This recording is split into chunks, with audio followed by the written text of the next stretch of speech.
Assalamualaikum warahmatullahi wabarakatuh. Alhamdulillahilladzi wa kafa. Allahumma sholli ala sayyidina Muhammadin nabil nastafa. Al-qail man fariha biduhuli syahri Ramadan harama jasadahu ala niran. Wa qala aidan man shoma ramadhana imanan wa ihtisaban ghufira lahu ma taqaddama min dzambih. Mari kesempatan kajian pada siang atau kesempatan kali ini kita buka dengan bacaan basmalah.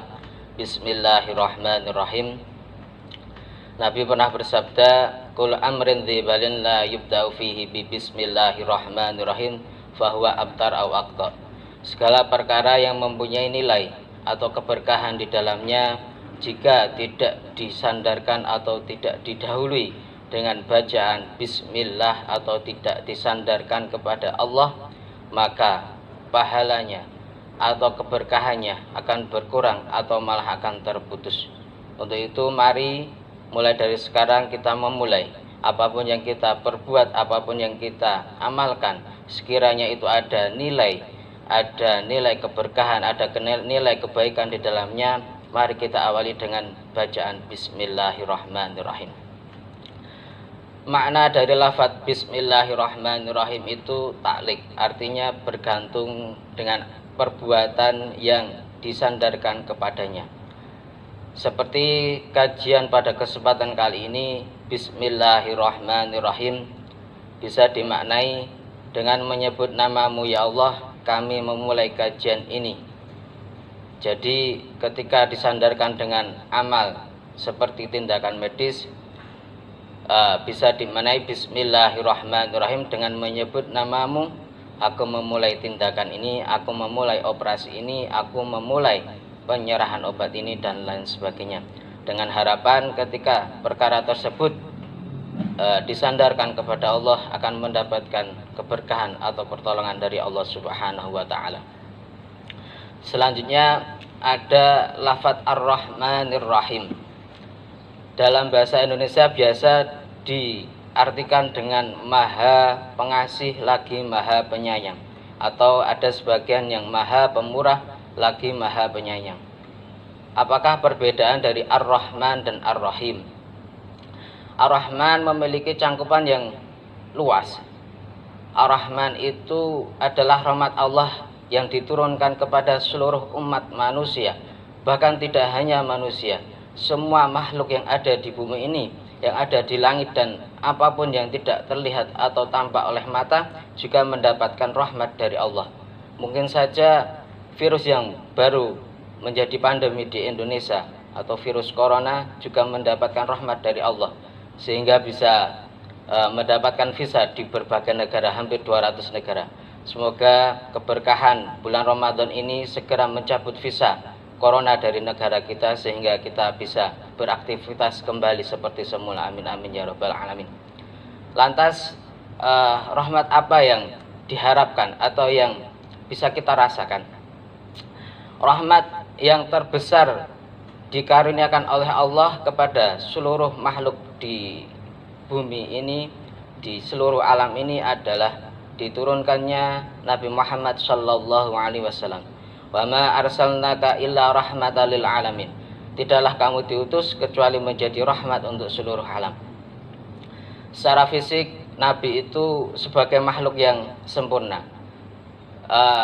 Ada bait syair yang banyak sekali yang menggambarkan tentang beliau. Salah satunya termaktub dalam kitab Maulid, itu disuratkan atau dituliskan, wa asanu min kalam tarakatu aini, belum pernah aku memandang seseorang yang sempurna kecuali engkau Muhammad.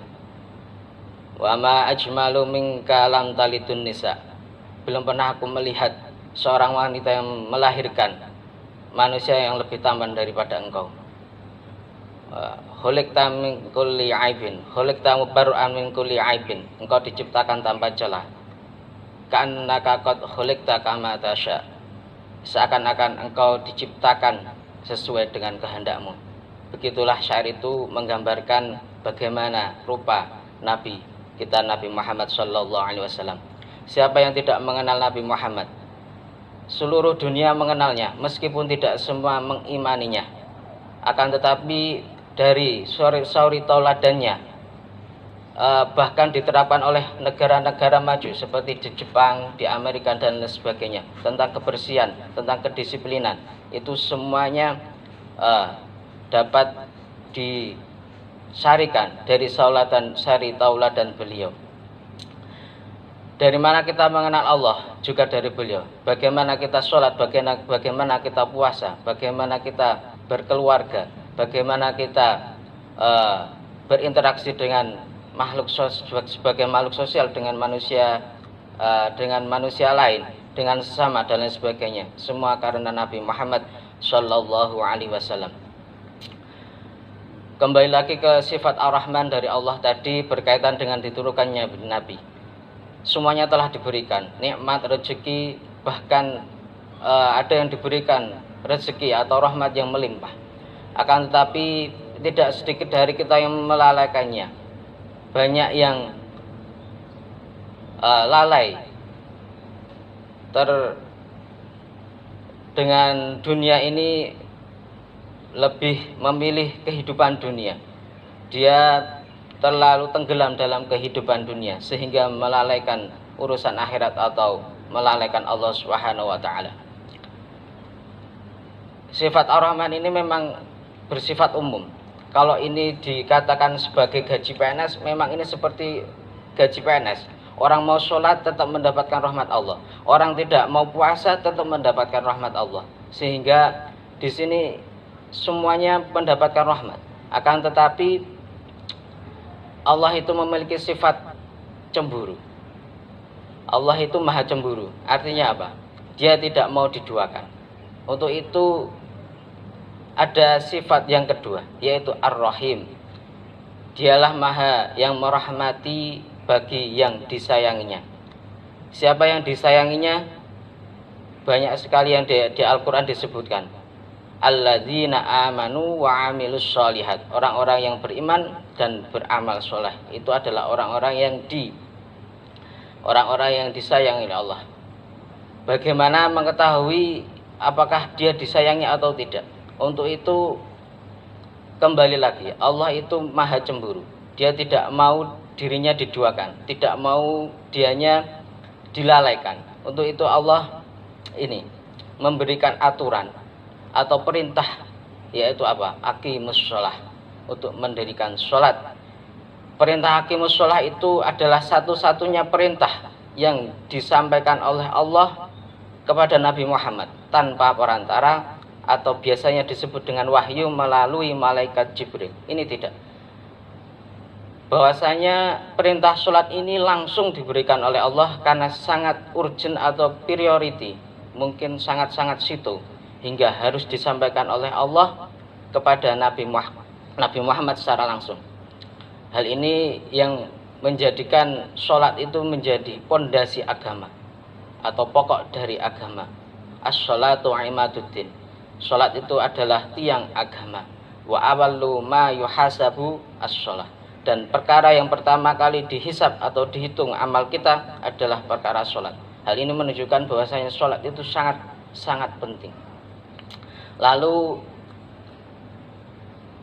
apakah sholat itu dan bagaimana kita bisa mendapatkan rahmat atau rahimnya Allah dari sholat tersebut? Sholat dalam bahasa berarti ad-doa atau permintaan doa. Sholat itu adalah bentuk penghormatan kepada zat yang memiliki atau yang menciptakan. Seorang makhluk memberikan kehormatan kepada sang pencipta, itu adalah sholat. Sebelum lafadz as-sholat biasanya didahului dengan aqimus sholah atau aqimis sholah. Aqimus sholah atau aqimis sholah itu berasal dari lafadz qoma yaqumu yang berarti berdiri. Kalau dalam bahasa Indonesia sebenarnya bisa dikatakan kurang tepat, dalam artian ditafsirkan atau dipakai dalam ayat lain dalam Al-Quran itu menggunakan lafadz koma dengan bentuk lainnya yang berlafaz taqwim dalam surat lain, innal insana laqad khalaqnal insana fi ahsani taqwim. Sungguh aku Allah telah menjadikan manusia itu menjadi bentuk yang sempurna, makhluk yang sempurna. Jika kita pakai makna ini kepada lafaz aqimus shalah, maka bisa dimaknai bahwasanya dirikanlah sholat dengan sesempurna mungkin. Dirikanlah sholat dengan sempurna. Begitu juga ada lafaz lain yang menggunakan lafaz qama yaqumu, seperti lafaz ar-rijalu qawwamuna 'alan nisa. Seorang laki-laki itu, kalau terjemahan di internet itu, ar-rijalu qawwamuna 'alan nisa, seorang laki-laki itu lebih kuat dibandingkan dengan seorang perempuan. Itu kurang tepat. Kalau menggunakan dalam pengertian aqimus shalah ini, ar-rijalu qawwamuna 'alan nisa, itu artinya seorang laki-laki harus bertanggung jawab penuh secara lahir batin terhadap istrinya. Kalau dalam artian berkeluarga, dia harus mencukupi segala kebutuhan keluarga, memastikan apapun kebutuhan keluarga, artinya bertanggung jawab penuh terhadap keluarga. Itu yang dimaksud dengan ar-rijalu qawwamuna 'alan nisa. Sebagai seorang pemimpin, dia juga harus bertanggung jawab kepada apapun yang dipimpin. Sebagai misal seorang direktur perusahaan dan lain sebagainya, dia harus bertanggung jawab, ar-rijalu qawwamuna 'alan nisa. Kembali lagi ke lafaz aqimus shalah, dirikanlah sholat. Ketika menggunakan pengertian ini, bisa diartikan bahwasanya dirikanlah sholat dengan sempurna. Dirikanlah sholat dengan sempurna. Apa yang dimaksud dengan hal ini? Kembali lagi ke makna dari lafaz as-sholat. Yang pertama, sholat itu tadi bermakna ad-du'a atau permintaan atau meminta. Seseorang yang meminta itu pastinya lebih lemah dari siapa yang diminta. Kalau toh dia meminta, biasanya diawali dengan pujian-pujian dan lain sebagainya. Begitu juga dalam sholat. Itu kita di situ di dalam sholat banyak zikir atau bacaan yang memuji tentang Allah. Bismillahirrahmanirrahim. Kami menyebut namamu ya Allah. Alhamdulillahirabbil alamin. Segala puji hanya bagimu ya Allah. Ar-Rahmanirrahim, Zat yang maha pengasih lagi maha penyayang. Rabbil alamina, yang menguasai seluruh alam dan lain sebagainya. Baru ada permintaan iyyaka na'budu wa iyyaka nasta'in. Kami meminta pertolonganmu, kami meminta pertolonganmu, kami iyyaka na'budu wa iyyaka nasta'in. Hanya kepadamu kami menyembah dan kami hanya meminta pertolongan padamu. Apa yang kita minta? Ihdinas syiratal mustaqim, syiratal ladzina an'amta 'alaihim ghairil maghdubi 'alaihim waladdallin. Itu adalah doa kita dalam sholat. Lanjut. Terus ketika dimaknai dengan aqimus shalah, dirikanlah sholat, berarti kita harus apa? Mendirikan sholat dengan sungguh-sungguh atau dengan sempurna. Sholat itu dari zaman dahulu sampai sekarang sama saja, tidak ada yang berubah. Rakaatnya, gerakannya dan lain sebagainya itu sama. Kalau ada perbedaan itu adalah rahmat. Kan Nabi Muhammad mengatakan shollu kama ra'aitumuni usolli, sholatlah sesuai dengan sholatku. Itu kalau sahabat satu memandang, sahabat yang lain memandang ketika Nabi gerakannya seperti ini, dan yang sebelah sana melihat dengan sudut pandang yang berbeda, itulah perbedaan. Dan semuanya insya Allah diterima oleh Allah Subhanahu wa ta'ala. Lafaz aqimus shalah, kembali lagi ke lafaz aqimus shalah. Aqimus shalah tadi mendirikan sholat dengan sempurna. Artinya kita mendirikan sholat itu dengan sebaik-baiknya. Kita harus mengetahui apa yang menjadi rukun, wajib, dan syarat sholat. Bagaimana kita berwudu sebelumnya, apakah sudah sah atau belum. Terus apa yang sunah-sunahnya, apa syaratnya, apa wajibnya. Ada rukunnya. Ada rukun yang seringkali orang tinggal, yaitu apa? Rukun at-tuma'ninah. Tuma'ninah itu termasuk rukun yang seringkali orang tinggal. Dia adalah berhenti sebentar sekira lafaz subhanallah antara setiap rukun. Nah, ini untuk membuat gerakan kita sempurna sebelum kita beranjak ke gerakan yang lain. Ini adalah tumakninah. Ini yang sering kita tinggalkan. Lalu apa kaitannya dengan aqimus sholah dengan solusi kehidupan di dalamnya? Setidaknya inti dari sholat itu ada dijelaskan dalam surat Al-Ma'un. Ara'aital ladzi yukadzibu biddin fadzalikal ladzi yad'ul yatim wa la yahuddu 'ala dha'amil miskin fawailul lil musallin. Fawailul lil musallin. Allah mengecam orang yang sholat. Allah mengecam orang yang sholat tapi bukan yang mendirikan sholat. Artinya apa? Sayyidina Umar pernah berkata, katsirun minan nasi yusolli. Banyak orang manusia itu yang sholat. Wa qalilum minhum mayuqimunas sholah. Dan sedikit sekali dari para manusia, dari manusia ini yang mendirikan sholat. Untuk itu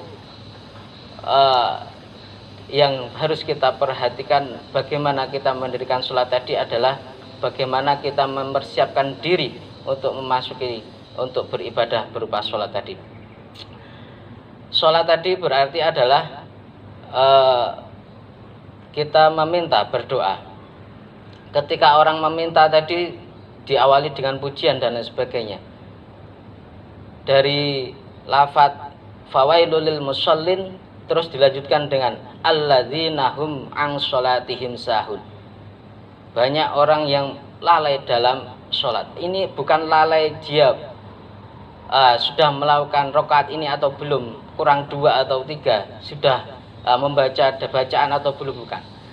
Artinya lalai apa? Alladzina hum yura'u wa yamna'unal ma'un. Alladzina hum yura'un. Dia melakukan sholat hanya untuk dilihat oleh orang lain, atau dalam bahasa arti kata riya, dia ingin dipuji dengan orang lain. Dalam hal ini dia menduakan Allah.